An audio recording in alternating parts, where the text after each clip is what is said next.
प्राण त्याग दूंगा पर घर वापस नहीं जाऊंगा। भी खेलने का मन हुआ ना टीवी देखने, ये सब जो मांगे मिला गंगा के किनारे उसे खा लिया ऐसे। अब भी तो देखो ना किडनी फेल है, डायलिसिस हो रहा, कितनी परेशानी। काशी में तो 7 दिन हो गए भोजन। जय श्री राम, राधे राधे। ईश्वर जब जिसे चाहे तब उसे ले जाएगा। हम जैसे इंसान की बस की बात नहीं है। ऐसा आज से नहीं सदियों से देखा गया है। और हम भारत में रहते हैं, एक स्पिरिचुअल कंट्री में रहते हैं, तो इतनी तो समझ है, इसलिए हम ईश्वर के गुणगान करते हैं और ईश्वर की श्रद्धा करते हैं। जी हाँ दोस्त, आज मैं एक ऐसे ही बाबा का चर्चा करने वाला हूँ जिनकी महिमा पूरे भारत में नहीं बल्कि पूरे विश्व में होती है। और उनकी निस्वार्थ सेवा, उनकी निस्वार्थ भावना ने हर किसी को जोड़ रखा है। चाहे दुनिया के बड़े बड़े सेलिब्रिटी हो, चाहे इंडिया के बड़े बड़े सेलिब्रिटी हो, हर कोई उनके चरणों में झुक के प्रणाम करता है। जी हाँ दोस्त, आप तो समझ गए होंगे कि इतने चर्चित बाबा कोई और नहीं, जो कृष्ण के भक्त हैं, कृष्ण में आलिंगन रखते हैं, कृष्ण से प्रेम करते हैं, राधा रानी जपते हैं, वही है बाबा प्रेमानंद जी महाराज। प्रेमानंद जी महाराज, एक समय था जब डॉक्टर ने उन्हें कह दिया था अब आपकी आयु मात्र 2 साल ही बची है। डॉक्टर ने जब चेक किया कि बाबा तुम्हारी दोनों किडनी खराब है, उससे 5 साल तक ही आप जी पाएंगे। बहुत अधिक आप जिए तो दवाइयों के द्वारा वो 5 वर्ष इसके बाद का शरीर पूरा हो जाएगा। कहे हुए 19 साल हो गए, आज भी बाबा अपने सारे कार्यकलाप कर रहे हैं, इतने प्रवचन कर रहे हैं, हर लोगों से मिल रहे हैं और इतने चेहरे पे दमखम, चेहरे पे शौर्य और मुस्कान और पुरुषार्थ देखने को मिलता है, तो लगता है कि हाँ, आज भी अध्यात्म जिंदा है और आज भी ईश्वर हमारे इर्द गिर्द रहते हैं। बस हमें जानने की ज़रूरत होती है, हमें उनसे जुड़ने की ज़रूरत होती है। उनकी इस तरह की बातें उनके हर वर्ग के लोगों में छाप छोड़ जाती है। चाहे वो बच्चे हो, चाहे वो बूढ़े हो, हर वर्ग के लोगों का जवाब वो इस कदर देते हैं कि लोग समझ जाते हैं, उनको कहीं ना कहीं आनंद मिलता है, राहत मिलती है। इसलिए जो बच्चे कहीं ना कहीं आज बिगड़ने होते हैं, शायद उनकी कृपा से उनके कहीं ना कहीं रील्स उनके कानों तक पहुंच जाते हैं, जिससे उनका जीवन बदल जाता है। कई सारे बच्चे अपने मोबाइल में उनके फ़ोटो लगा रखे हैं, कई सारे घरों में उनके तस्वीर लगा रखे हैं। वो एक सिर्फ ही पुरुष ही नहीं है, वो एक महापुरुष की श्रेणी में आ चुके हैं और कई ईश्वर के श्रेणी में आ चुके हैं। तो लोग उन्हें पूजा पाठ करते हैं। और देखिए ईश्वर की माया, जिनके पास कुछ नहीं था, जिनके पास फूटी कौड़ी भी नहीं है, बड़ा ही कष्ट में जीवन पीछे का कुछ भी नहीं है, लेकिन उन्हें देने के लिए करोड़ों करोड़ों की लाइन लगी रहती है।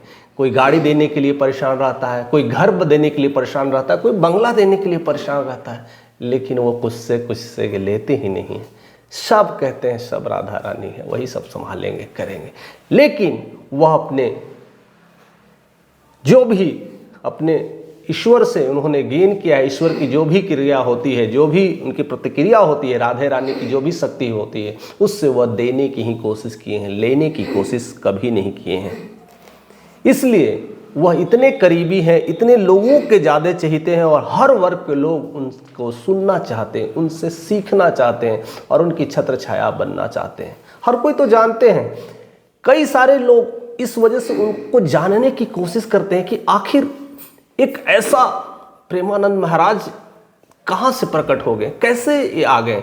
कुछ लोग कुछ स्टोरी जानते हैं, लेकिन कई सारी ऐसी कहानियाँ उनके पीछे छिपी है जो शायद उनके श्रद्धालु जानने की कोशिश करते रहते हैं। तो आज दिल थाम करके बैठिएगा, आज वीडियोस को पूरे एंड तक देखिएगा और समझिएगा कि कैसे प्रेमानंद महाराज का जीवन कैसे काया पलट हो गया है, कैसे एक बच्चा ऐसी राह को चुन लिया और आज पूरी दुनिया को शंखनाद कर करके बता रहे हैं, राधा रानी अगर आप पे कृपा रही तो दुनिया का कोई भी बाल बाका आपको उखाड़ नहीं सकता है।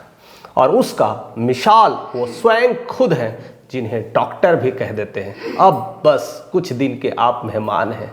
लेकिन वो सारे डॉक्टर्स फेल हो जाते हैं या तो वह सोच में पड़ जाते हैं कि यह चमत्कार कैसे हो गया। और ऐसे चमत्कार भारत में से कई सारे चमत्कार देखने को ही मिलते हैं, और उसका उदाहरण है बाबा प्रेमानंद महाराज।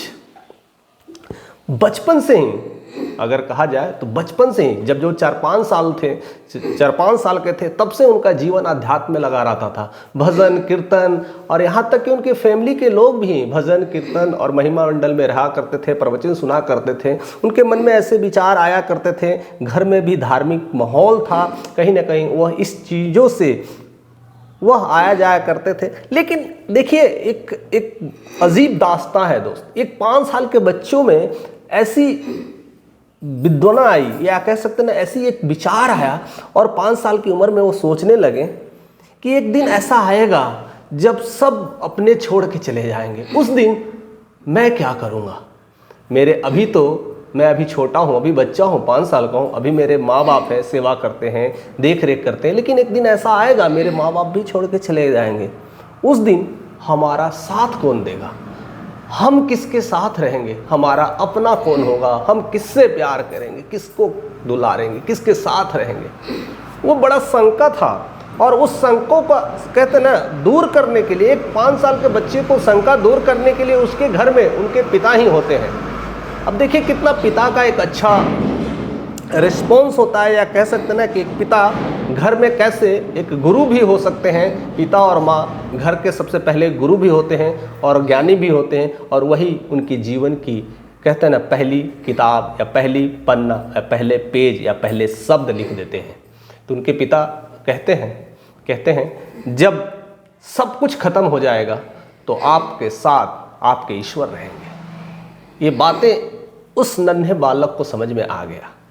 ऐसे तो कह सकते हैं उनका बचपन का नाम प्रेमानंद महाराज नहीं है, अनिरुद्ध पांडे है। तो अनिरुद्ध जी को यह बातें समझ में आ गई कि हाँ, कोई है तो ईश्वर ही साथ। और वहाँ से ही वह चीज़ें उनके अंदर कहीं ना कहीं और पूजा पाठ का सिलसिला बढ़ने लगा। कहीं ना कहीं ईश्वर के प्रति जानने की शक्ति कहीं ना कहीं और बढ़ने लगी। लेकिन एक बहुत बड़ी बात है कि उस समय वह सबसे बड़े उपासक अगर किसी के थे तो वह शिव के थे। कई लोगों को यह रहता है कि वो राधा रानी के ही सेवक हैं, लेकिन नहीं दोस्त, वो सबसे पहले जब बचपन में थे तो शिव के ही उपासक थे और शिव की ही पूजा पाठ करते थे। और कुछ वक्त गुजरते गया, पूजा पाठ करते गए।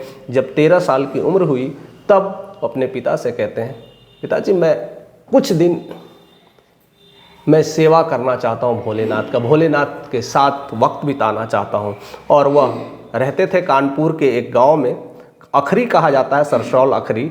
और वहाँ से वो सरसौल चले गए उस मंदिर में और पूजा पाठ करने लगे और शिव के आलिंगन करने लगे, एक महिमा करने लगे।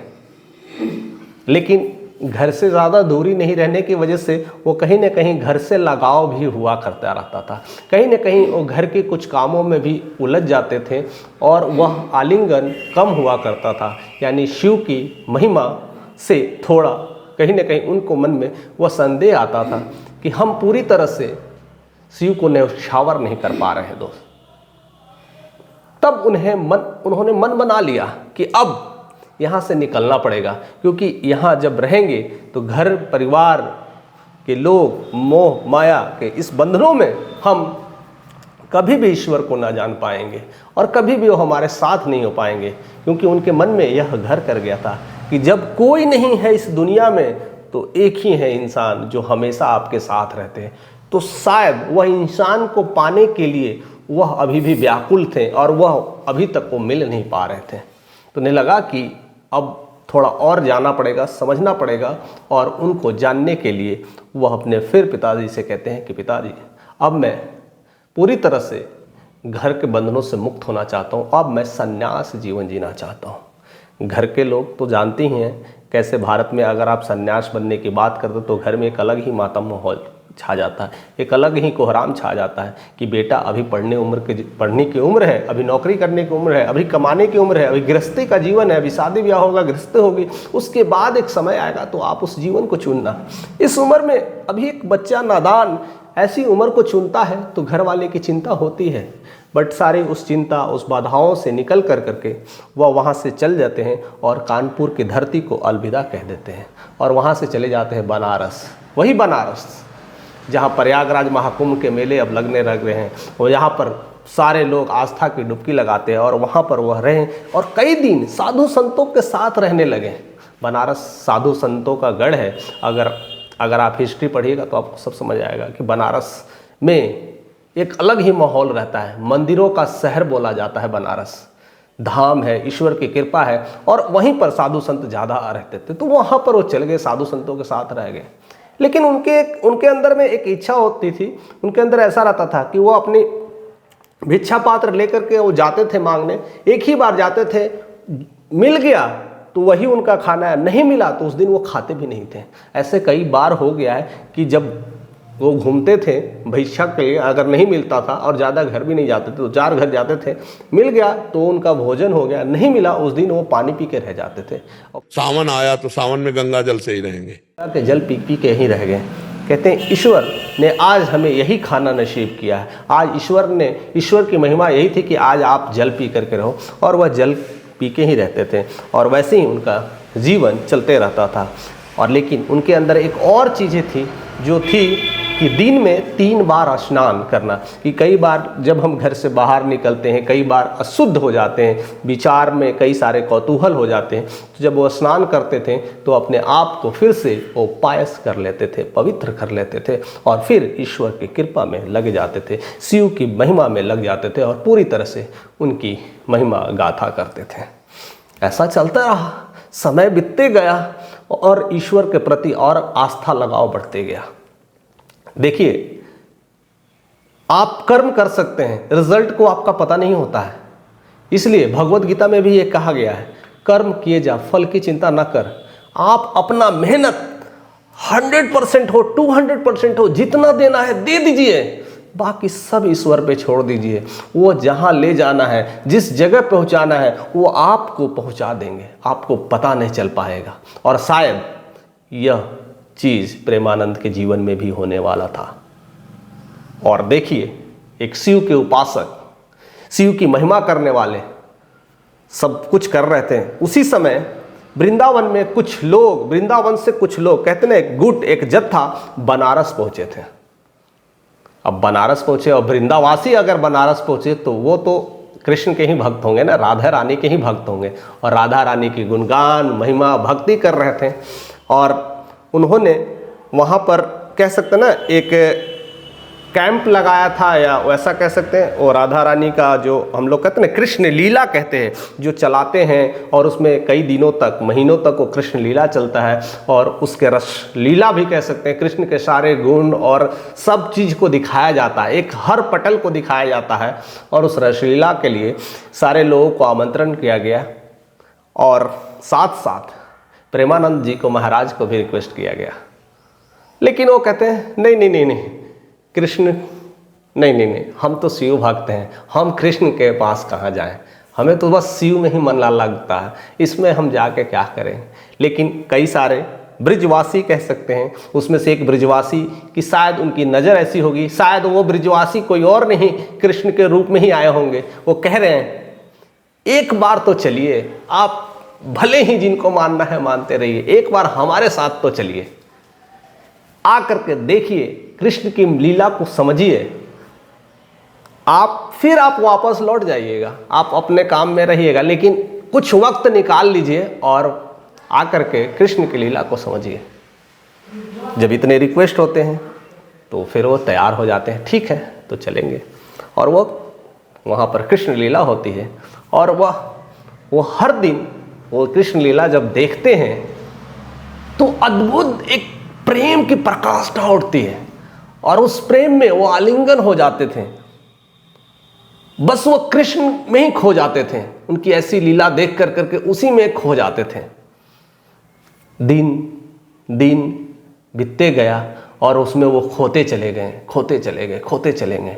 लेकिन उसका भी एक एंड मोमेंट आता है कि अब कृष्ण लीला खत्म होने वाली है, अब वह उनकी रासलीला खत्म होने वाली है, महीना हो चलने वाले हैं।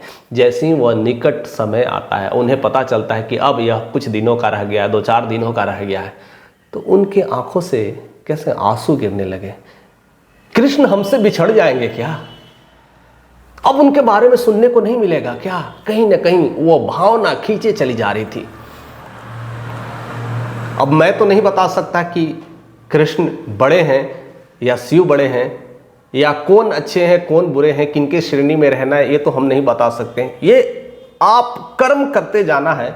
आपको कौन कब किस रास्ते में कैसे बुला लेंगे, ईश्वर किस रास्ते में कैसे आपके अपने अंदर आलिंगन कर लेंगे, यह कोई नहीं जानता। इसलिए कर्म की प्रकाष्ठा बहुत बड़ी है, और इसलिए भगवत गीता में श्री कृष्ण यही बातें समझाने की कोशिश करते हैं। वो कभी नहीं कहते हैं मेरी पूजा करो, कर्म करते जाओ, और कर्म स्वच्छ साफ दिल मन से करो, सेवा करो। उसी में हम हैं, उसी के कन कन में हैं, उसी के रग रग में हैं। हर एक कर्मों में मैं शामिल हूँ, हर एक विचारों में मैं अगर आपके साथ ही हूँ, तो बस कर्म करिए जा।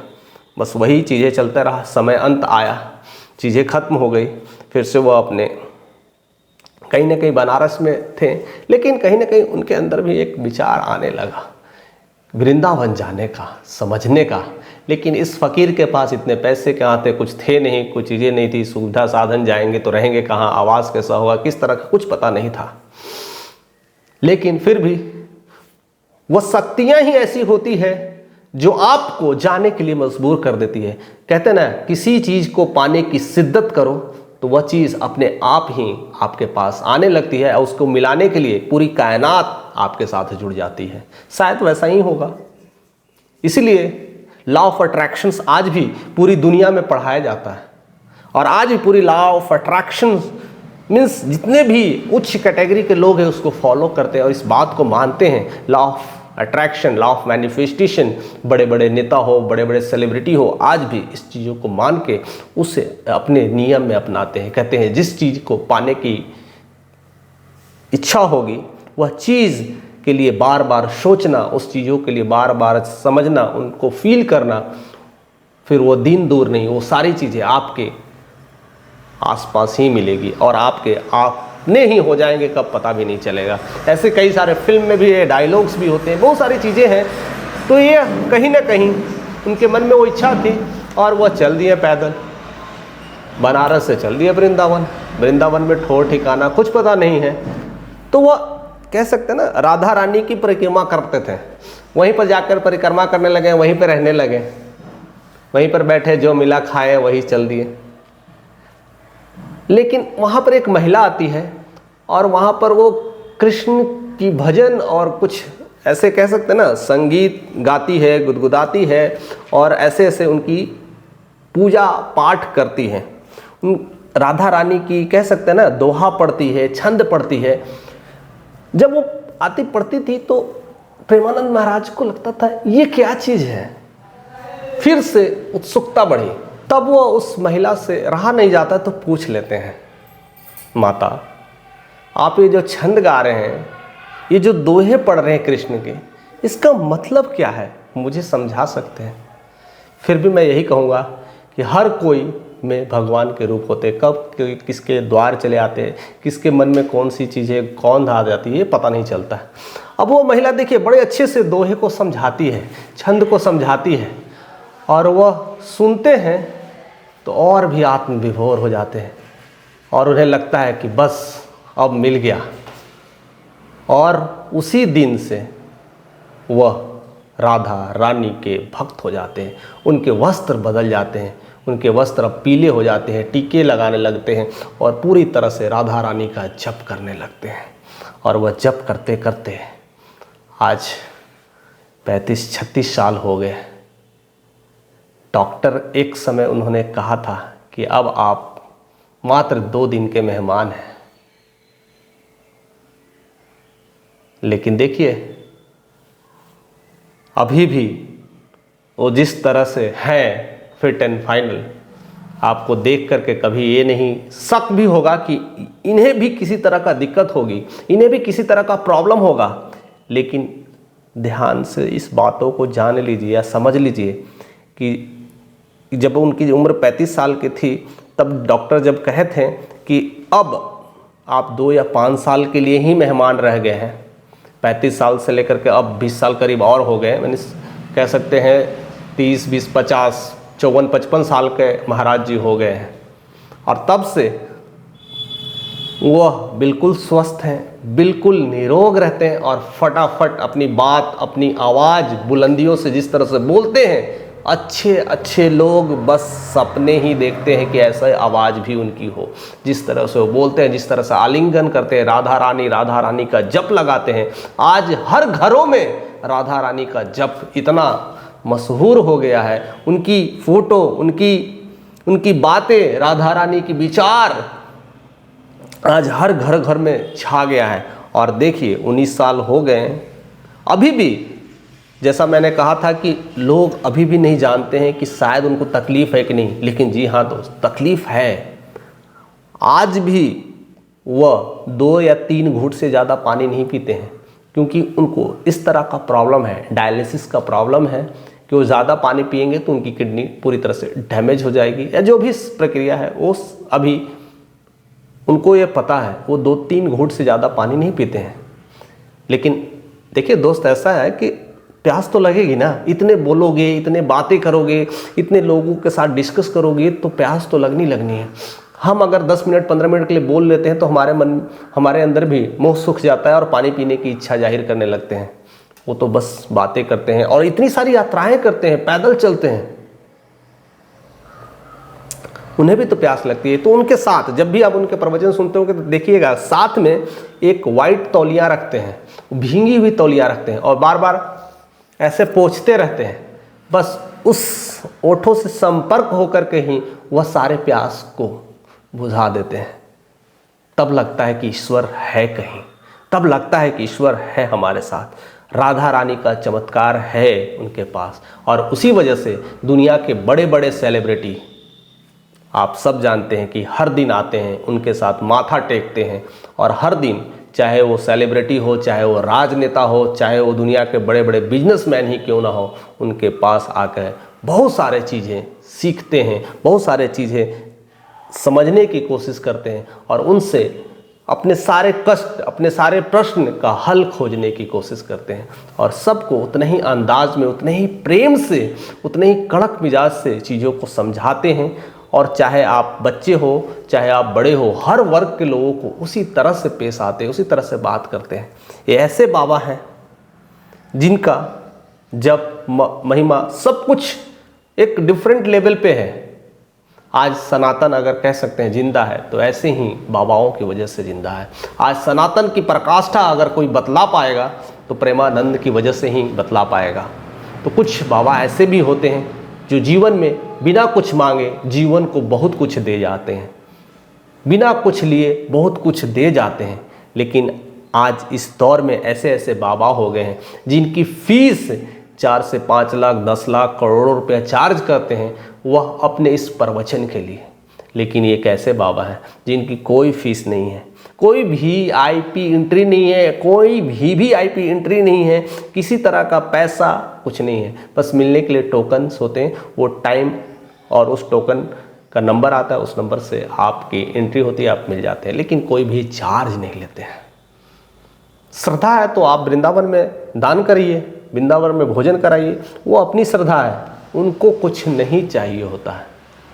लेकिन आप इसी पटल पे मैं बात कर रहा हूँ, ऐसे कितने बाबाओं हैं जो आप हमें ज़रूर शेयर करके बताइएगा कि ऐसे कौन कौन बाबा हैं जो आने के लिए, प्रवचन कराने के लिए लाखों चार्ज करते हैं और वही सनातन पे ऐसे क्वेश्चंस छोड़ के चले जाते हैं, विश्वसनीयता पे ऐसे क्वेश्चन छोड़ के चले जाते हैं और उसी वजह से वो काफ़ी चर्चाओं में रहते हैं। लेकिन ऐसा एक और भी इनके लाइफ में भी हुआ।